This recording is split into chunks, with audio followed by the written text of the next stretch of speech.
Hello friends, welcome to our YouTube channel ज्ञानोफाई। तो कल हमने पढ़ा था कि नेशनल पॉलिटिकल पार्टीज़ होती क्या है। नेशनल कोई भी पार्टी को नेशनल पॉलिटिकल पार्टीज़ बनने के लिए क्या क्राइटेरिया होती हैं, उन्हें क्या प्रोसेस फॉलो करना पड़ता है इलेक्शन कमीशन के साथ, वो हमने डिटेल से देखा था। तो आज हम पढ़ेंगे कि 7 नेशनल पॉलिटिकल पार्टीज़ जो है इंडिया की, वो कौन कौन सी है और उनके बारे में डिटेल से जानेंगे। तो सबसे पहले इन सातों नेशनल पार्टीज़ के बारे में जान लेते हैं। इनमें है तृणमूल कांग्रेस, बहुजन समाजवाद party, Bharatiya Janata party, communist party of India, communist party of India Marxist, Indian national Congress और नेशनलिस्ट कांग्रेस पार्टी। तो अब हम सबसे पहले पढ़ते हैं all India Trinamool Congress, AITC। ठीक है। तो तृणमूल कांग्रेस की जो स्थापना हुई थी, इसका फाउंडेशन हुआ था 1 जनवरी 1998 को, और इसका फाउंडर थे ममता बनर्जी, और अभी प्रेजेंट में जो इसकी प्रेसिडेंट है वो भी ममता बनर्जी है। तृणमूल कांग्रेस वेस्ट बंगाल में इसका फाउंडेशन हुआ था, और वेस्ट बंगाल में वो पावर में है सिंस 2011 से। और इसका प्रेजेंस और भी बहुत सारे स्टेट्स में देखा गया है, जो कि मेनली अरुणाचल प्रदेश, मणिपुर और त्रिपुरा। और जो तृणमूल कांग्रेस है, इसे नेशनल पार्टी का दर्जा मिला था 2016 में।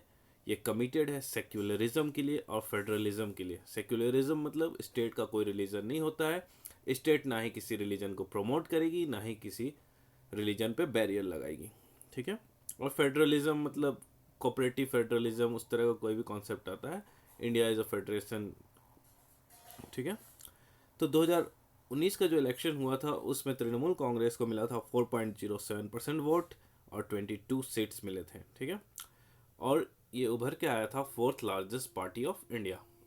अब नेक्स्ट पार्टी के बारे में पढ़ते हैं, जो है हम लोग का BSP, बहुजन समाजवादी पार्टी, जिसकी प्रेजेंट प्रेसिडेंट है मायावती जी। ठीक है। तो बीजेपी BSP जो है, उसका फाउंडेशन हुआ था 1984 को, कांशी राम जी ने किया था। और ये जो पार्टी है BSP, वो फोकसेस करता है मेनली दलित्स पे, आदिवासीज पे, OBC को, रिलीजियस माइनॉरिटीज़ पे। ठीक है। और ये इसका मेन बेस जो है, वो मेन जो प्रेजेंस है वो देखा जाएगा यूपी में, और भी बहुत जगह ये अवेलेबल है, जैसे कि MP, दिल्ली और पंजाब। और इनकी एजेंडा में क्या है, तो इनका आइडियोलॉजी क्या है, तो वो है टीचिंग्स ऑफ साहू जी महाराज, महात्मा फुले पेरियार और BR अम्बेडकर। और 2019 के इलेक्शन अगर आप देखते हैं, तो इनमें इनको 3.63% वोट्स मिले थे और टोटल 10 सीट्स मिले थे ऑल ओवर इंडिया में। अब नेक्स्ट पार्टी है हमारी भारतीय जनता पार्टी, जो कि अभी पावर में है। और भारतीय जनता पार्टी के प्रेजेंट प्रेसिडेंट है JP नड्डा। और भारतीय जनता पार्टी की जो स्थापना हुई थी, फाउंडेशन हुआ था, वो हुआ था 1980 में। और इसका फाउंडेशन कहाँ हुआ था, तो एक पार्टी था भारतीय जन संघ, इसी को रिवाइव करके भारतीय जनता पार्टी नाम दिया गया था। और भारतीय जन संघ का आपसे पूछा जाए फाउंडर कौन था, तो वो थे श्यामा प्रसाद मुखर्जी, जिन्होंने 1951 में इसकी फाउंडेशन की थी। अब इसकी आइडियोलॉजी देखेंगे तो वह इंटीग्रल ह्यूमनिज्म, अंत्योदय। मेनली इसमें है कि आपका जो एंशियंट कल्चर है, हमारा वैल्यूज़ है, हिंदुत्व हो गया, नेशनलिज्म हो गया, इन सब पे इनका आइडियोलॉजी बेस्ड है। ठीक है। और इनका मेन मकसद क्या है, जम्मू एंड कश्मीर का इंटीग्रेशन, जो बहुत हद तक हो चुका है, यूनिफॉर्म सिविल कोड, जिस पे अभी भी काम चल रहा है, और बैन ऑन रिलीजियस कन्वर्जन, जिस पे भी बहुत सारे एक्ट आ चुके हैं। अब ये जो पावर में थी, वो आई थी 1998 में, पावर में आई थी एज अ NDA मतलब नेशनल डेमोक्रेटिक अलायंस। और ये अलायंस क्या था, जिसमें बीजेपी मेजर पार्टी और भी बहुत छोटे छोटे पार्टी इनके साथ मिलके अपनी सरकार बनाते हैं। ठीक है। तो 2019 में जो इलेक्शन हुआ था, उसमें इन्हें मिला था 303 सीट, और ये सिंगल लार्जेस्ट पार्टी के रूप में उभर के आई थी। And finally they formed government in 2019। ठीक है। अब आता है कम्युनिस्ट पार्टी ऑफ इंडिया। तो कम्युनिस्ट पार्टी ऑफ इंडिया के जो भी प्रेसिडेंट है, वो D राजा है। और कम्युनिस्ट पार्टी ऑफ इंडिया का जो फाउंडेशन हुआ था, वो हुआ था 1925 में। और ये बेसिकली बिलीव करते हैं मार्क्सिज्म में, लेनिनिज्म में, सेकुलरिज्म में, डेमोक्रेसी में। ये इंस्पायर्ड हुए थे USSR से, जो अभी रशिया है। और कम्युनिज्म मतलब होता है कि स्टेट हर चीज़ को, हमारा देश जो है हर चीज़ को कंट्रोल करेगा, फैक्ट्री पे, बिजनेस पे, A to Z चीज़ पे स्टेट गवर्नमेंट कंट्रोल करेंगे, और वो वेल्थ जो है इक्वली सबको डिस्ट्रीब्यूट करेंगे। मतलब ये अगेंस्ट थे इंडस्ट्रियलिस्ट के। तो ये अपोज करते थे फोर्सेस ऑफ सेशनिज्म एंड कम्युनलिज्म को। और इनका प्रेजेंस देखा जाता है केरला में, वेस्ट बंगाल में, पंजाब में, आंध्र प्रदेश और तमिलनाडु में। और ये डेमोक्रेसी को एक्सेप्ट किया था इन्होंने। और 2019 के जो इलेक्शन में इन्हें बहुत कम वोट मिले थे, less than 1% of the votes, और बस 2 सीट्स मिले थे इन्हें। और उसके बाद क्या हुआ, 1964 में इस पार्टी में इंटरनल कॉन्फ्लिक्ट हुआ और फाइनली ये पार्टी स्प्लिट कर गई और इसका एक सेकेंड ब्रांच बन गया जो था CPIM, मतलब communist party of India Marxist. तो अब हम लोग पढ़ते हैं communist party of India Marxist के बारे में, जिसका फाउंडेशन हुआ था 1964 में, जो कि मैंने आपको बताया था कि स्प्लिट करने के बाद हुआ था इंटरनल कॉन्फ्लिक्ट के चलते। ये भी उसी फिलॉसफी पे काम करता है, उसी आइडियोलॉजी पे काम करता है, it's believe on Marxism and Leninism. ये भी सपोर्ट करते हैं सोशलिज्म को, मतलब सोसाइटी सब कुछ करेगा, सेक्युलरिज्म को, डेमोक्रेसी को, और इट्स क्रिटिकल ऑफ कैपिटलिज्म, मतलब ये कैपिटलिस्ट क्लास जो है, इंडस्ट्रियलिस्ट क्लास जो है, उनके खिलाफ है। Was in power in Bengal for 34 year, 34 year तक ये बंगाल में पावर में था।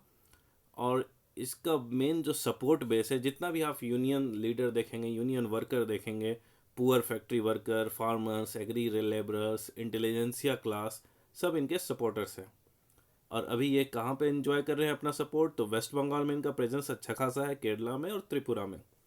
और 2019 के लोकसभा के इलेक्शन के अगर हम डाटा देखते हैं तो इन्हें मात्र 1.75% वोट्स मिले थे और बस 3 सीट मिला था इन्हें।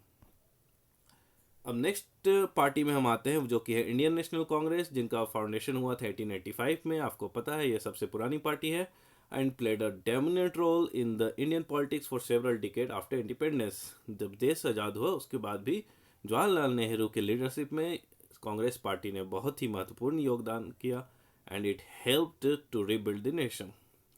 ये एक सेंटरिस्ट पार्टी है। अब पार्टी को क्लासिफाई किया गया है 3 तरह से, ठीक है। एक लेफ्टिस्ट जो CPI हो गया, CPIM, एक राइटिस्ट जो हिंदुत्व या रिलीजन को टॉप में रखते हैं अपने एजेंडा को, वो BJP आते हैं, और एक हो गया मॉडरेट जो बीच में रहते हैं, सेंटर में, सेंटरिस्ट पार्टी उन्हें कहते हैं हम, जो कि कांग्रेस है, जो लिबरल है, न्यू इकोनॉमिक रिफॉर्म के लिए तैयार रहते हैं। और ये पार्टी फेमस है सेकुलरिज्म के लिए और वेलफेयर ऑफ वीकर सेक्शन और माइनॉरिटीज़ के लिए। अब क्या होता है कि ये देश का एक सेकुलर आउटलुक बनाने में अंडर जवाहरलाल नेहरू में ये सक्सेस हुए थे। रूलिंग पार्टी थी सेंटर में टिल 1977 और उसके बाद 1980 से 1989 तक ये रूल की थी। 2019 में इलेक्शन में देखा जाए तो इनका परफॉर्मेंस बहुत ज़्यादा अच्छा नहीं रहा था। 19.5% वोट्स मिले थे और बस 52 सीट्स इन्होंने जीता था। अब एक और पार्टी है नेशनलिस्ट कांग्रेस पार्टी, NCP। तो जैसा कि आप देख सकते हैं कांग्रेस पार्टी से ही स्प्लिट हुई थी, तो it formed in 1999 with the split in Congress party because इनका क्या कहना था कि higher officers in the government should be confined to natural born citizen. ऐसा नहीं कोई बाहर का बॉर्न सिटीजन है वो आपके देश में आ रहा, उसे आप टॉप पोजीशन दे दें। जो यहाँ का नेचुरल बॉर्न सिटीजन है इंडिया का, उसी को टॉप पोजीशन देना चाहिए।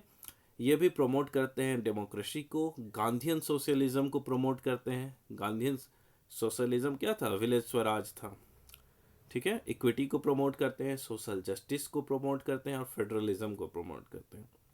मेजर पार्टी है महाराष्ट्र में, सिग्निफिकेंट है मेघालय, मणिपुर और असम में। और 2004 में ये UPA के साथ कोएलिशन में है। 2019 के इलेक्शन में इन्हें 1.4% वोट्स मिले थे और मात्र 5 सीट्स मिले थे। अभी इसके प्रेजेंट प्रेसिडेंट है शरद पवार। तो फ्रेंड्स, आज का हमारा सेशन यहीं कंप्लीट हो गया। आज हमने जितने भी 7 नेशनल पार्टीज थी उनके बारे में डिटेल से पढ़ लिया। आप हमें कमेंट सेक्शन में बताएंगे आपको ये वीडियो कैसा लगा, और अगर आपको और किसी भी सेक्शन में डिटेल वीडियो चाहिए तो आप हमें कमेंट बॉक्स पे बताएंगे। So thank you for the day and forget not to like, share and subscribe.